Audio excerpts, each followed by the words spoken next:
Let's give God a hand clap of praise. Brother musician, can you stay right there? The Bible says at verse 1, David and his men reached Ziklag on the third day. Now the Amalekites had raided the Negev and Ziklag. They had attacked Ziklag and burned it, and had taken captive the women and everyone else in it, both young and old. They killed none of them, but carried them off as they went on their way. When David and his men reached Ziklag, they found it destroyed by fire, and their wives and sons and daughters taken captive. So David and his men wept, say wept, aloud until they had no strength left to weep. David's 2 wives had been captured, Ahinoam and Jezreel of Abigail, the widow of Nabal of Carmel. David was greatly distressed because the men were talking of stoning him. Each one was bitter in spirit because of his sons and daughters. But David found strength in the Lord his God. That was the New International Version. I want to put the Master's magnifying glass on verse 6, King James Version. And David was greatly distressed, for the people spake of stoning him, because the souls of all the people was grieved. Say grieved. Every man for his sons and for his daughters. But David encouraged, say encouraged, himself in the Lord his God. On the way to your seat, turn to your neighbor and say, neighbor, with our prayers and God's help, the preacher will preach when your back's against the wall. Y'all ain't gonna help me. Turn to your other neighbor and say, neighbor, with our prayers and God's help, the preacher will preach when your back's against the wall. On the way to your seat, say neighbor, say oh neighbor, say I'm gonna talk to myself, and say the preacher will preach when your back's against the wall. Come on, let's give God a hand clap of praise.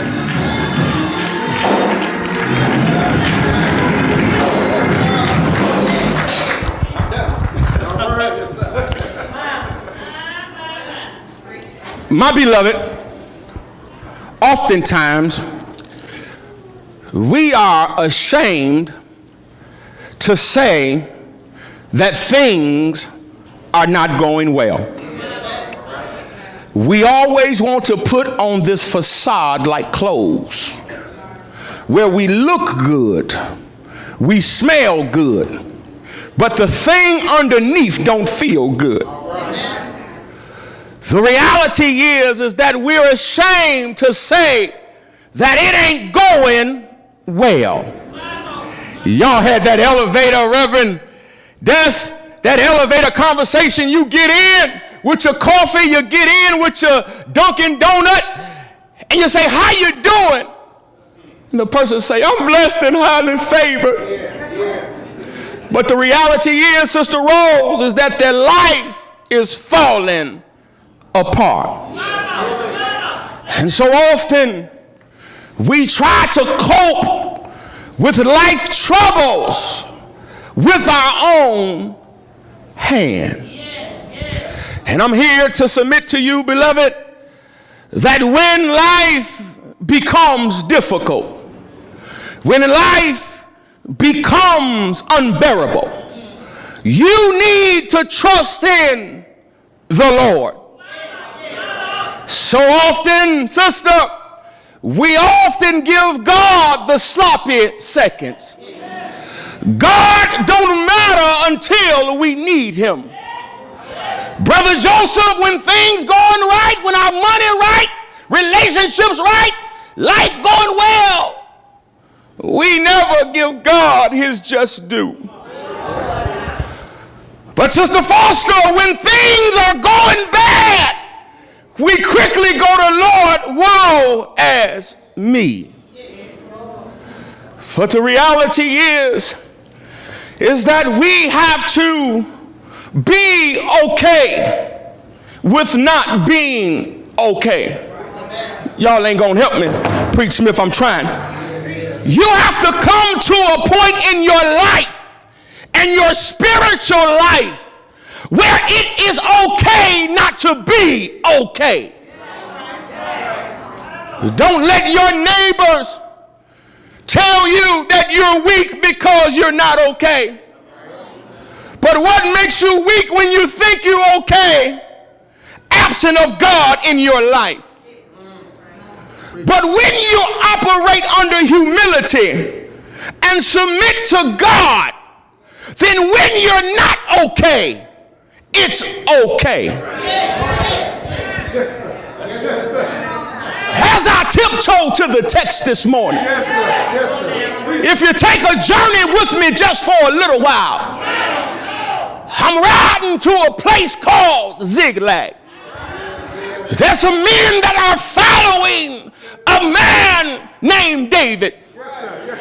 David comes from a background of a little shepherd boy. Didn't nobody want David? David wasn't even sure he wanted himself. You got a little shepherd boy that's shovel up manure. Come from the line of brothers that all was in a show up to be anointed. But neither one of them, just because they look like leaders, was not the leader. And I'm reminded, to give you a historical context of where David is, that Samuel said to his daddy, Jesse, do you got another son? And he said, yeah, but he's tending to the sheep. Yes, sir. Yes, sir. Yes, sir. Yes, sir. I don't think you want him because he's tending to the sheep. But if I can talk for God just for a moment, that's the reason God wanted him, because he was tending to the sheep. The reality is that God needed David because David loved the sheep. And that's why God chose Pastor Park, because he loved digging in the maneuver, helping the sheep. If your pastor ain't getting his hand in no dirty maneuver, then you better check yourself on your leadership. But if he can dig down and grab some stuff, some dirty people, some things that stink, then that's your man. David, talking about David. David was a shepherd boy. He was the least likely to be chosen. But he was the one that God said, Sister Sequin, anoint him. The reality is that everyone that wear a pretty and a nice suit is not anointed to lead God's people.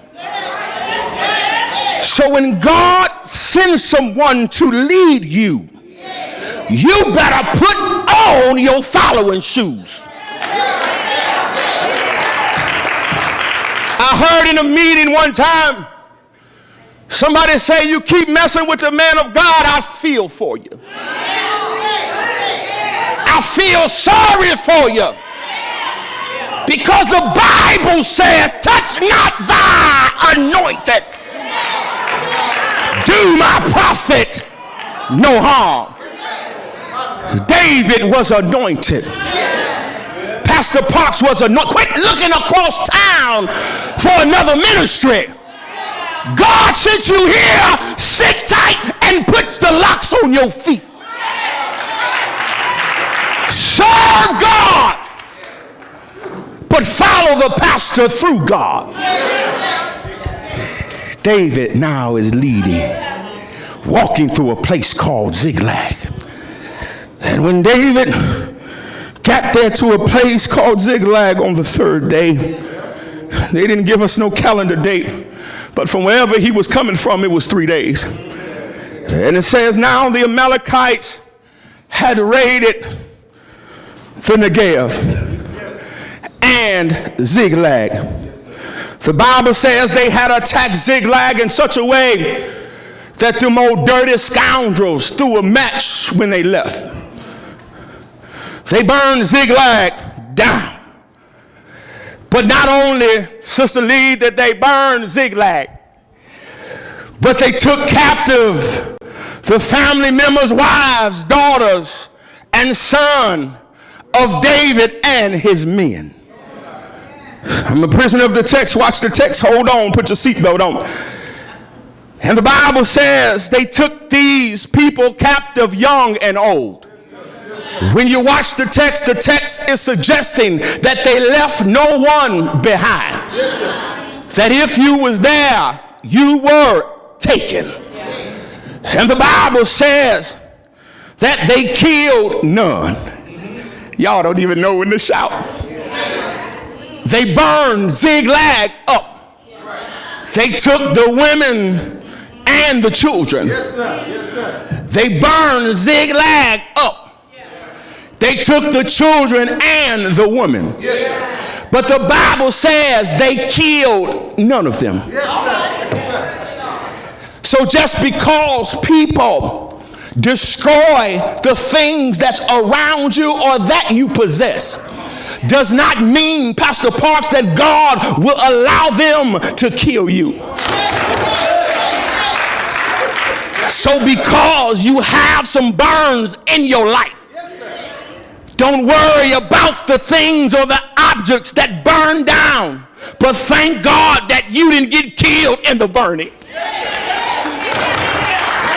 Preach, Smith, I'm trying. The reality is we focus more on the burning than the living. And here, it says here, but carried them off as they went on their way. So here it is, they burned Ziklag. They did not kill them, but they carried them to wherever they was going. And the Bible says that a short time later, that David and his men arrived. And when they got to Ziklag, they discovered that this men, wives and children were gone. But not only, that wasn't the first thing that they noticed. They noticed, Reverend Dennis, that when they approached Ziklag, they looked and they saw smoke. They smelled fire.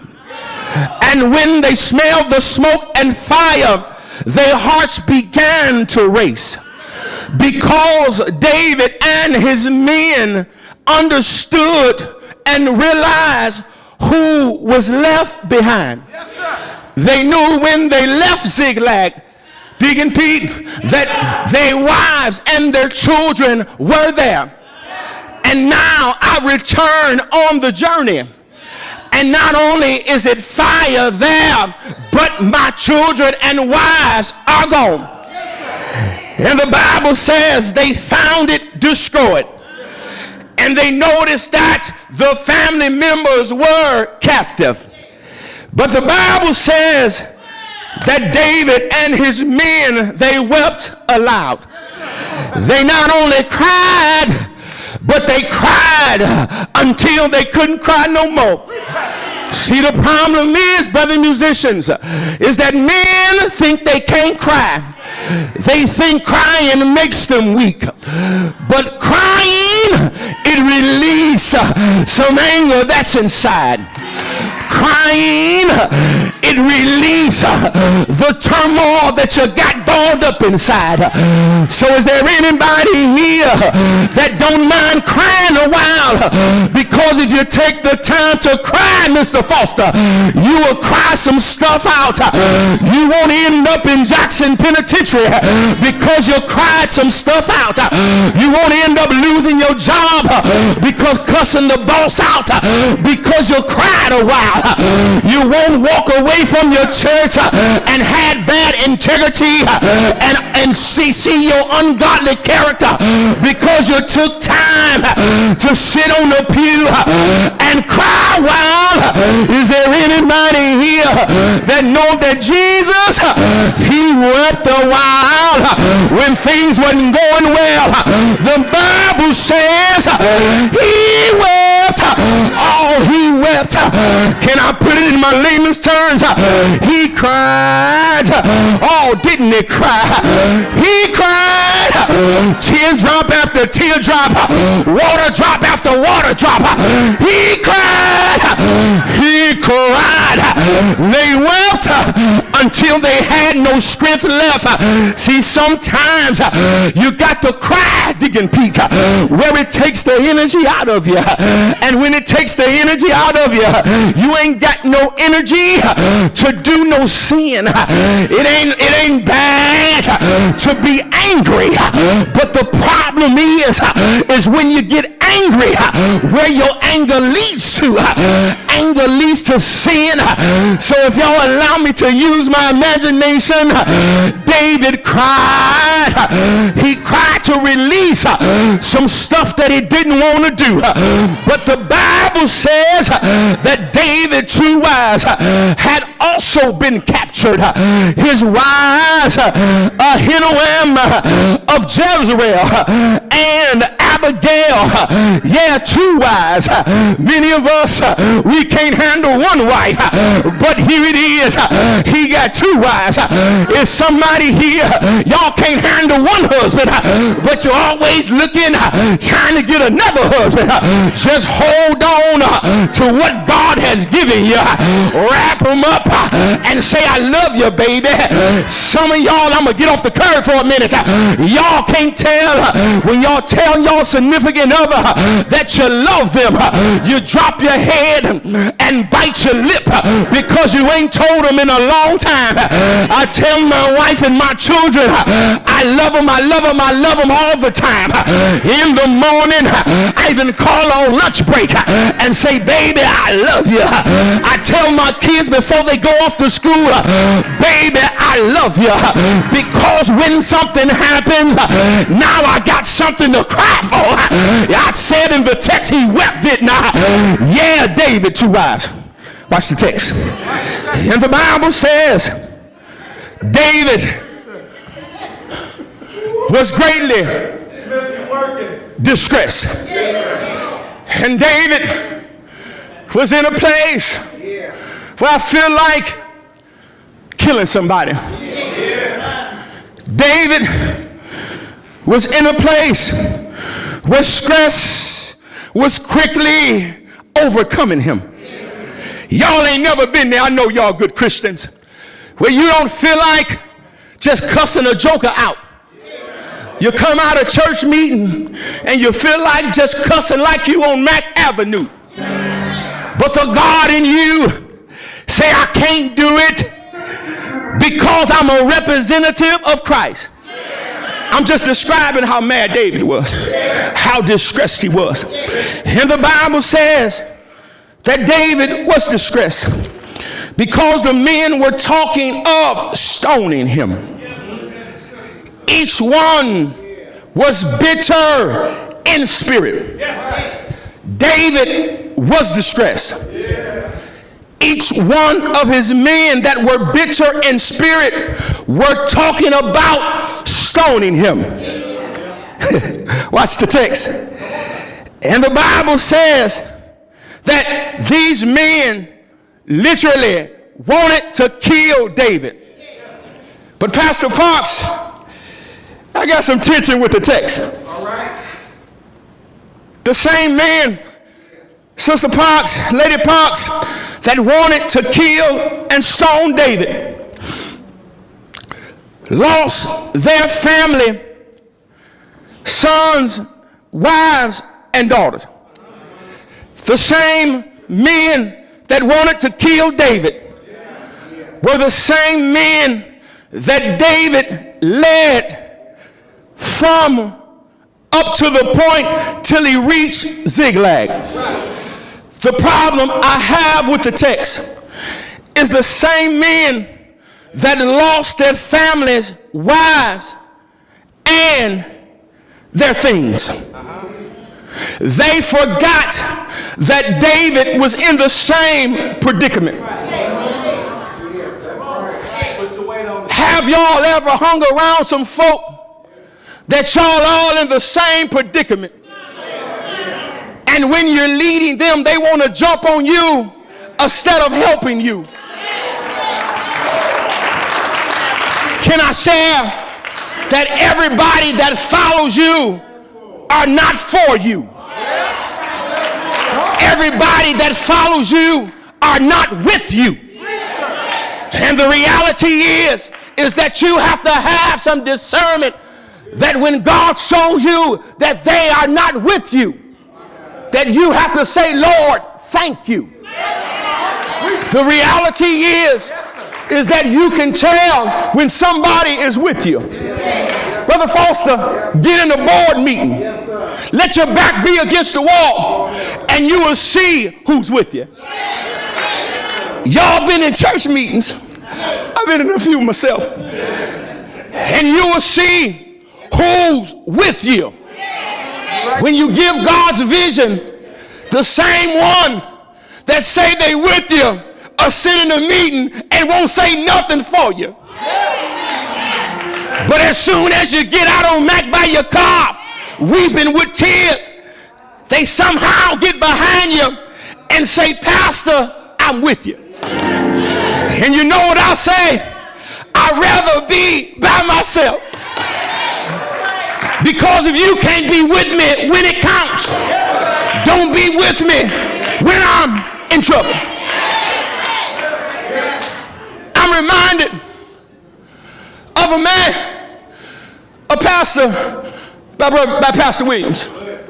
Pastor Williams had a deacon, and his deacon said, Brother Pastor, oh, Brother Pastor. And he mixed Reverend with it. He said, Reverend, he said, I'm with you as long as you're right. He said, Reverend, I'm with you as long as you're right. And Pastor Williams, he said, well, frankly, Brother Deacon, I don't need you when I'm right. I need you when I'm wrong. I need you in the gray area.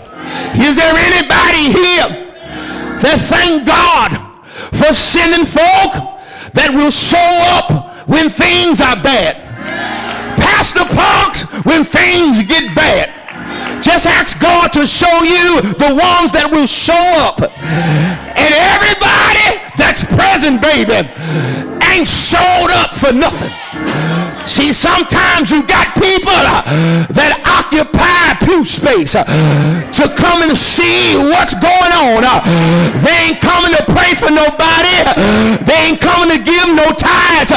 They ain't coming to encourage nobody. They nose in the air like something stink. And I know the building don't stink because the janitor just put pine sol on the floor. So every time you walk in the church, it shouldn't look like your sinus is bad. It shouldn't look like you need some nasal spray. Is there anybody here that will take time to stand up when God needs you, to stand by your man of God, to stand by your woman of God, that when things go bad, don't try to stone him, but say I love you and console him. Give him some compassion and say, Pastor, I'm praying for you. I know you're back against the wall. I know that mother's on your back. I know that trustee disease on your back. I know that pressure's on your back. The finances on your back. Ministries on your back. But Pastor, God will. He'll get us through. And the Bible says that here it is. They were thinking about stoning him. But David says, even in his distress, David said, the Bible says that David encouraged himself in the Lord.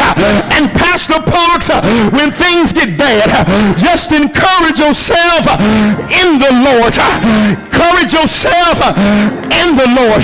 Say, Lord, fix their heart. Lord, restore them. Lord, make peace in the house. Lord, let them go spiritually. Is there anybody here that know the pastor got more than his family on his shoulder? He's praying for you. When you praying on him, y'all ain't gonna hear me. He's P-R-A-Y for you. When you P-R-E-Y-I-N-G on him. Is there anybody here that's willing to step up and say, Pastor, I'm gonna stand in the way of the stones. Pastor, I'm gonna stand in the gap for the enemy. Pastor, I'm gonna stand by your side. Pastor, I'm gonna pray for you and First Lady.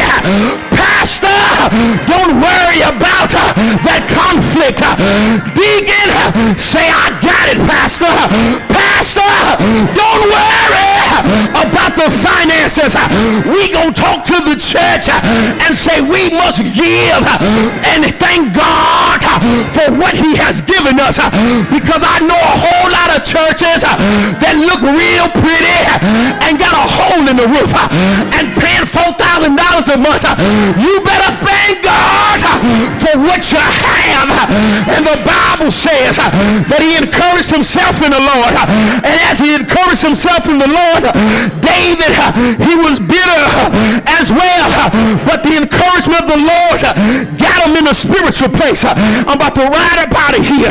And the Bible says, then David said to Abiathar, the priest, the son of Ahimelech, bring me my ephod. In other words, David said, Sister Drummer, I need for you to bring my spiritual war gear. This fight ain't gonna be a fight where I can go in empty-handed. David was saying, bring me my ephod. Abiathar brought David ephod to him, and David inquired of the Lord, shall I pursue this raiding party? Point one, David shows the significance, write this down, that y'all don't see nobody writing, must, say it again, you must, I'm gonna say it one more time because I don't see nobody writing. I don't want to say y'all didn't get it. You must seek the Lord. What do you mean? The Bible says David was mad. He found himself and encouraged himself in the Lord. David asked for his spiritual warfare gear. The Bible then said in verse 8 that David inquired of the Lord, shall I pursue? And the reality is that we must seek the Lord before we move. See, I know it ain't y'all in here, but it's some people that they always using the Lord's name in vain and say, Lord, the Lord told me to do it. Where David, Sister Foster, identified to us that you don't have to say, the Lord told me to do it. If you actually ask the Lord and seek him for permission. I'm in the text, I'm a prisoner of the text. The Bible says that David inquired of the Lord, Lord, shall I pursue this raiding party? Next time you think about leaving Samaritan, you better say, Lord, should I leave? That side ain't leaving. Let me try this side.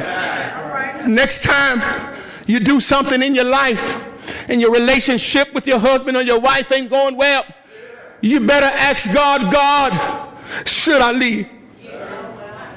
But the better question you should say, God, help me stay.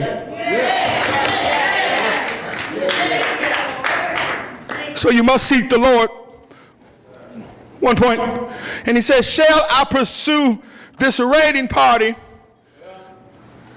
That's David. Point 2, asking Deacon Pete for permission. So number 1, he must seek him because he's inquiring him. And number 2, he's asking for permission by way of a question. And David said in this verse, he says, shall I pursue this raiding party? Because David knew what he wanted to do, but he had to make sure God released him to do it. Y'all ain't gonna help me. David understood, Elder Rambis, that he wanted to kill them. But he said, God, are you giving me the authority to release me to do it?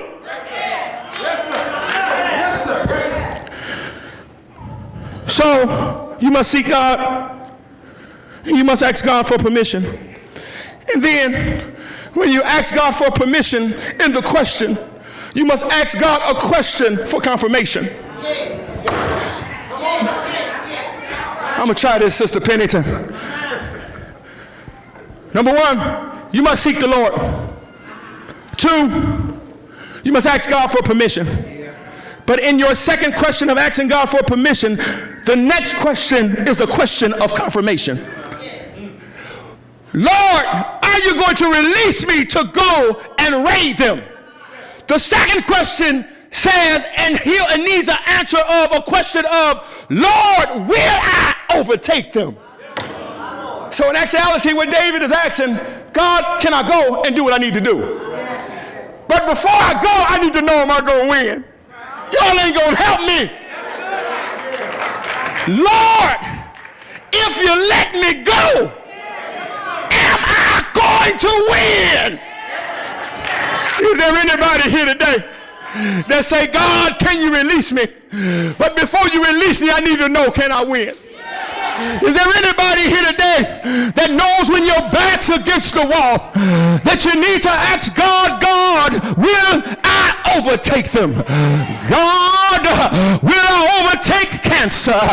Oh God, will I overtake stress? God, will I overtake my family? I know I ain't been the best father. I know I ain't been the best wife. I know I ain't been the best co-worker. But God, when I go in the room, will you allow me to overtake the room? In other words, David is saying, God, I need you. God, I need you. And if you allow me to get in David's head, what David really said, for God I live and for God I'll die. Is there anybody here that'll live for God and a die for God?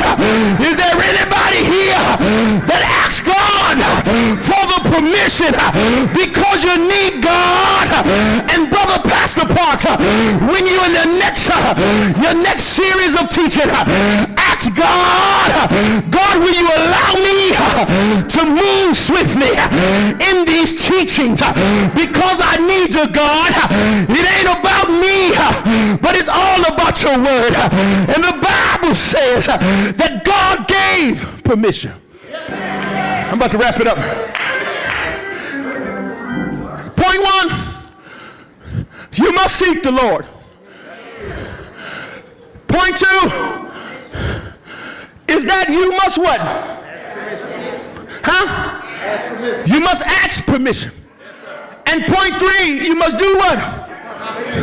Get some confirmation for him to tell you, are you going to win? And then number 4, you wait for the response. You notice I didn't say, sister, a response, but you wait for the response. And God said, pursue them. That's God releasing you. And I'm going to ride up out of here to go ahead and raise the party. In other words, God, he will use you to overtake them. He will use you to get to the Amalekites. Is there anybody here that got problems in your life that you say, God, can I win? God, come on, brother musician, am I going to win? God, will I defeat cancer? God, will I defeat this bad relationship? God, will I defeat this board meeting? Is there anybody here that will say, Lord, I thank you for the win in advance. I thank you for the victory in advance. I thank you for your glory. I thank you for your love. I thank you for your compassion. God, you let me win. High five your neighbor and say, neighbor. Say, oh, neighbor. Say, I won, baby. High five your neighbor. I don't see nobody with victory. High five your neighbor and say, neighbor. Say, victory is coming. Say, neighbor. Say, victory is coming. Say, neighbor. Say, joy is coming. Say, neighbor. Say, hope is coming.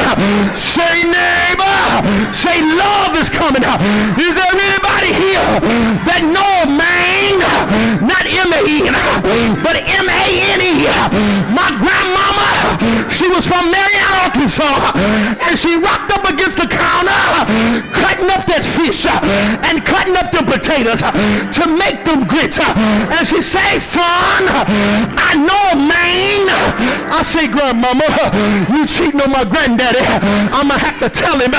She say, son, oh, grandson, I know a man that loves me when your granddaddy don't love me. I know a man that holds me when your granddaddy come in a drunken stupor. I know a man that feed us when we ain't got food on the table. I know a man that can make DTE cut your power on.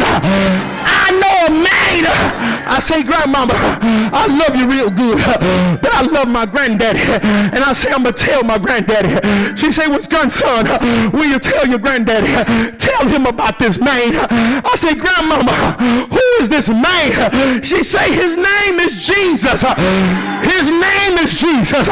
He came down from 42 generations. He came down to die for you and I. He came down to let his own turn him in. They put a crown of thorns on his head. The blood came streaming down. The blood came drip, drop, drip, drop. And as he was there, the men told him, as they beat him real bad, to march your cross to a place called Golgotha.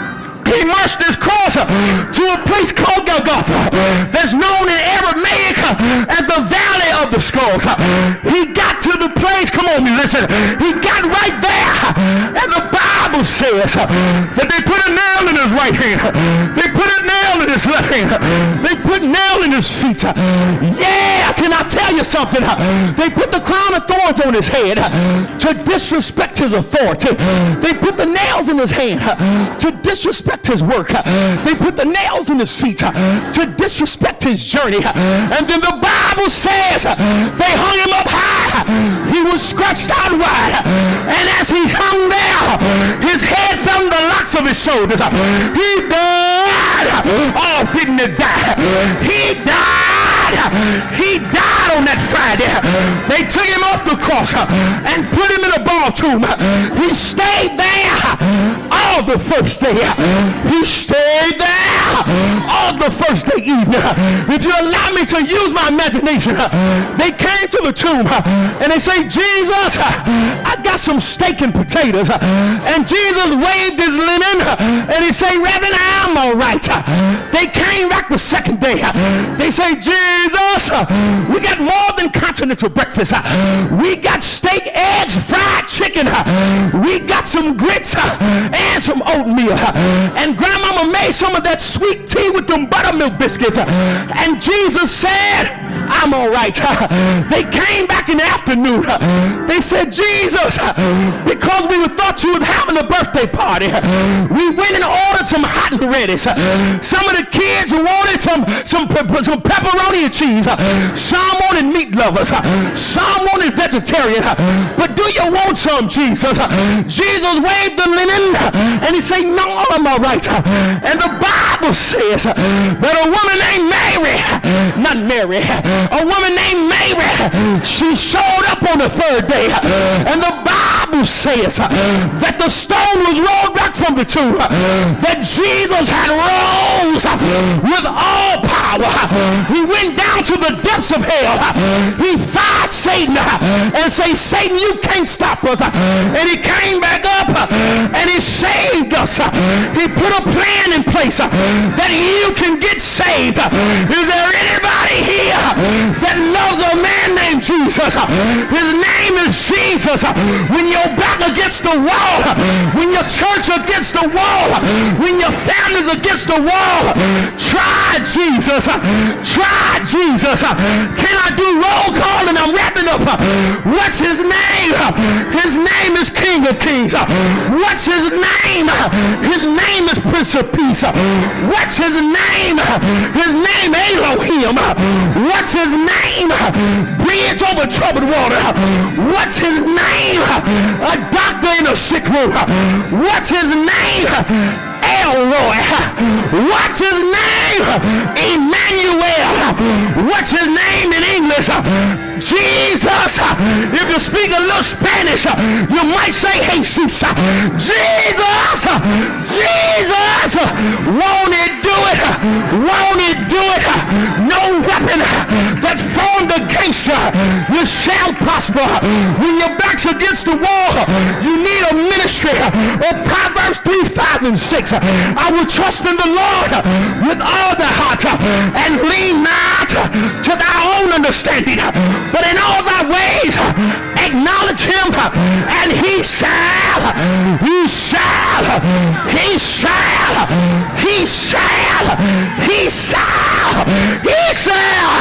direct your path. Won't it do it? Won't it do it? Won't it do it? Say yeah. Say yeah. Say yeah. Victory. High five your neighbor and say, neighbor, when your back's against the wall, when your back's against the wall, when your back's against the wall, try Jesus.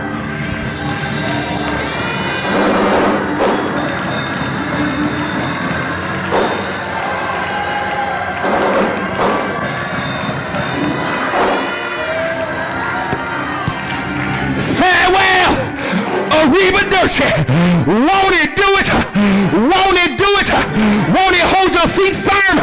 Won't it order your steps? Won't it do it? Won't it get you that job? Won't it fix your kids' behavior? Won't it fix your marriage? Won't it fix your church? Won't it do it?